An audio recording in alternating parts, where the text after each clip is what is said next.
जगत में प्रत्येक व्यक्ति को किसी ना किसी प्रकार की निर्बलता अवश्य होती है। जैसे कोई बहुत तेजी से दौड़ नहीं पाता तो कोई अधिक भार नहीं उठा पाता, कोई असाध्य रोग से पीड़ित रहता है तो कोई पढ़े हुए पाठों को स्मरण में नहीं रख पाता। ऐसे अनेकों उदाहरण और भी हैं। क्या आप किसी ऐसे व्यक्ति को जानते हैं जिसे सब कुछ प्राप्त हो और हम जीवन की उस एक निर्बलता को जीवन का केंद्र मानकर जीते हैं? इस कारणवश हृदय में दुख और असंतोष रहता है सदा। निर्बलता मनुष्य को जन्म से अथवा संजोग से प्राप्त होती है, किंतु उस निर्बलता को मनुष्य का मन अपनी मर्यादा बना लेता है। किंतु कुछ व्यक्ति ऐसे भी होते हैं जो अपने पुरुषार्थ और श्रम से उस निर्बलता को पराजित कर देते हैं।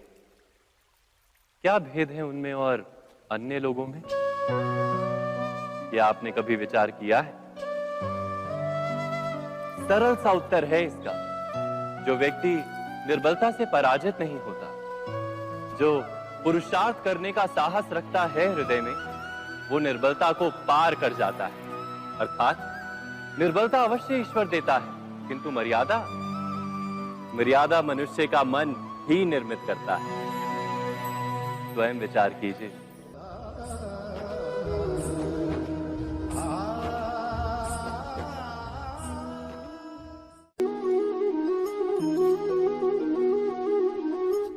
भविष्य का दूसरा नाम है संघर्ष।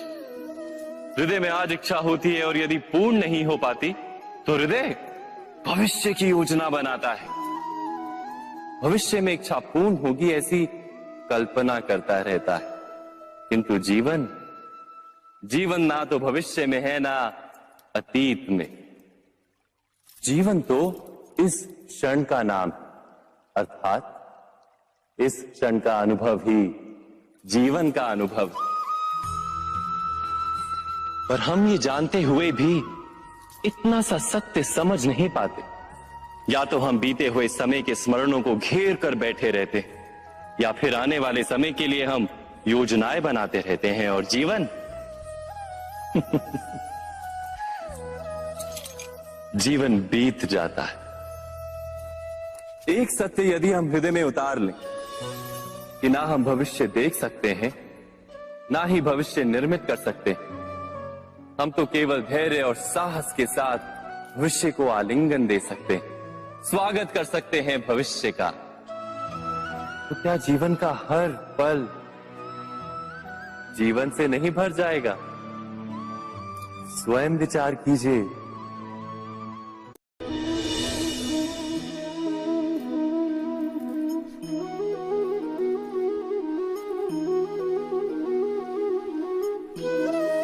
ज्ञान प्राप्ति सदा ही समर्पण से होती है, ये हम सब जानते हैं। किंतु समर्पण का वास्तविक महत्व क्या है? क्या हमने कभी विचार किया? मनुष्य का मन सदा ही ज्ञान प्राप्ति में विभिन्न बाधाओं को उत्पन्न करता है। कभी किसी अन्य विद्यार्थी से ईर्ष्या हो जाती है, कभी पढ़ाए हुए पाठों पर संदेह जन्मता है और कभी गुरु द्वारा दिया गया दंड मन को अहंकार से भर देता है। नहीं, क्या ऐसा नहीं होता? न जाने कैसे कैसे विचार मन को भटकाते हैं और मन की इसी अयोग्य स्थिति के कारण हम ज्ञान प्राप्त नहीं कर पाते। मन की योग्य स्थिति केवल समर्पण से निर्मित होती है। समर्पण मनुष्य के अहंकार का नाश करता है। ईर्ष्या, महत्वाकांक्षा आदि भावनाओं को दूर कर हृदय को शांत करता है और मन को एकाग्र करता है। वास्तव में ईश्वर की सृष्टि में ना ज्ञान की मर्यादा है, ना ज्ञानियों की। गुरु दत्तात्रेय ने तो गाय और श्वान से भी ज्ञान प्राप्त कर लिया था। अर्थात विषय ब्रह्म ज्ञान का हो या जीवन के ज्ञान का या गुरुकुल में प्राप्त होने वाले ज्ञान का, उसकी प्राप्ति के लिए गुरु से अधिक महत्व है उस गुरु के प्रति हमारा समर्पण। क्या यह सत्य नहीं?